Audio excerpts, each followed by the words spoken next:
আসসালামু আলাইকুম এভরিওয়ান, সবাই কেমন আছেন? আশা করি সবাই ভালো আছেন। আজকে আপনাদেরকে খুবই মজাদার একটা পাকোড়া তৈরি করে দেখাবো। সেটা হলো ধনিয়া পাতার পাকোড়া। শীতের সময় ধনিয়া পাতা সস্তা থাকে, তাই আমরা কিন্তু ধনিয়া পাতা দিয়ে নানা কিছু তৈরি করে থাকি।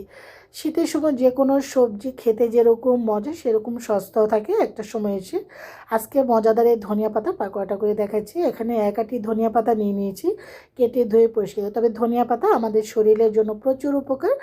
আমার পেজের মধ্যে দেওয়া আছে বা ইউটিউব চ্যানেলও আছে, আপনারা সেখান থেকে দেখে নিতে পারেন ধনিয়া পাতা শরীরে কী কী উপকারে আসে। আমি এখানে ধনিয়া পাতাগুলো কেটে নিয়েছি। এখানে 20 থেকে 25টি কাঁচামরিচ নিয়েছি, আর নিয়েছি হাফ কাপ পেঁয়াজ কুচানো। প্রথমে এগুলোকে হাত দিয়ে ভালো করে মিক্স করে নিচ্ছি। আমি শুধু ধনিয়া পাতা দিয়েই বানাবো, এখানে আর অন্য কিছু দিব না।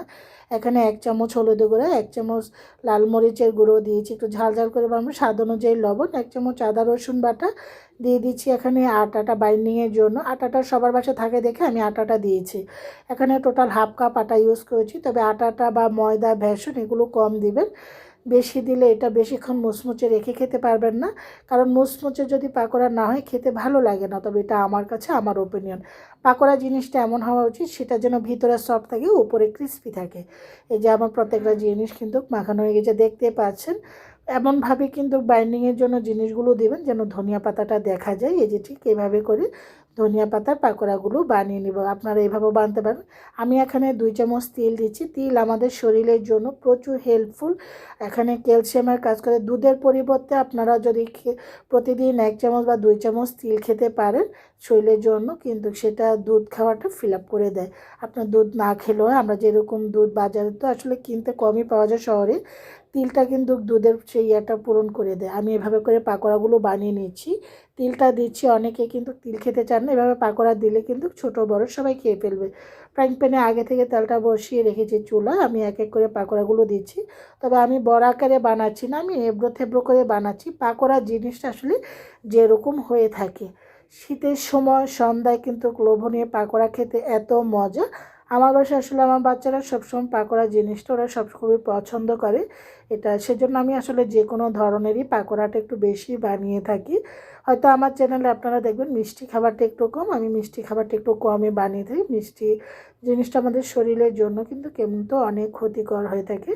মাঝে মধ্যে হয়তো একটু একটু বানিয়ে থাকি, হয়তো অনেক সময় আমি রেসিপি আকারে দিইও না, অফ ক্যামেরা অনেক সময় বানিয়ে থাকি, বাচ্চারা একটু যদি খেতে পছন্দ করে আর কি।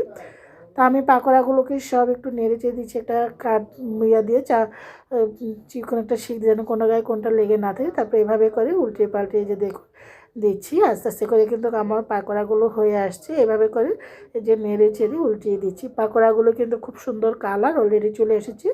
তিলটা দেওয়ানে দেখতে অনেক সুন্দর লাগছে। আপনারা চান যদি ধনেপাতার সাথে আলু বা শীতের সময় তো অনেক সবজি পাওয়া যায়, গাজর, ফুলকপি, বাঁধাকপি, এগুলোও দিতে পারেন। আসলে আমি এগুলো দিচ্ছি না, কারণ এটা ধনিয়া পাতার পাকোড়া রইলো না। আমি শুধু চাচ্ছি ধনিয়া পাতার পাকোড়াটাই আপনাদেরকে দেখানোর জন্য। কারণ আমি যদি ওইগুলো যদি মিক্স করি তাহলে একটা ধনিয়া পাতার পাকোড়া রইলো না, এটা একটা সবজির পাকোড়ার মতো হয়ে গেল। সেই জন্য আমি শুধু ধনিয়া পাতা দিয়ে বানাচ্ছি, তবে আরও অন্যান্য পাকোড়াও বানিয়ে আপনাদেরকে দেখাবো। আমি এখন সব উঠিয়ে নিয়েছি, উঠিয়ে একটা সার্ভিং প্লেটে সার্ভ করে নিচ্ছি। এটার গন্ধটা এত সুন্দর এসেছে। আমি সেরকম কোনো মশলাই দেইনি, বেশি মশলা দিলে আবার নেতিয়ে যায়। এখানে তেঁতুলের চাটনি দিয়ে সার্ভ করছি, এখন খেয়ে দেখাচ্ছি। আলহামদুলিল্লাহ অনেক মজা হয়েছে। আপনারাও ট্রাই করতে পারেন লোভনীয় পাকোড়াগুলো। ভালো থাকেন, আল্লাহ হাফিজ।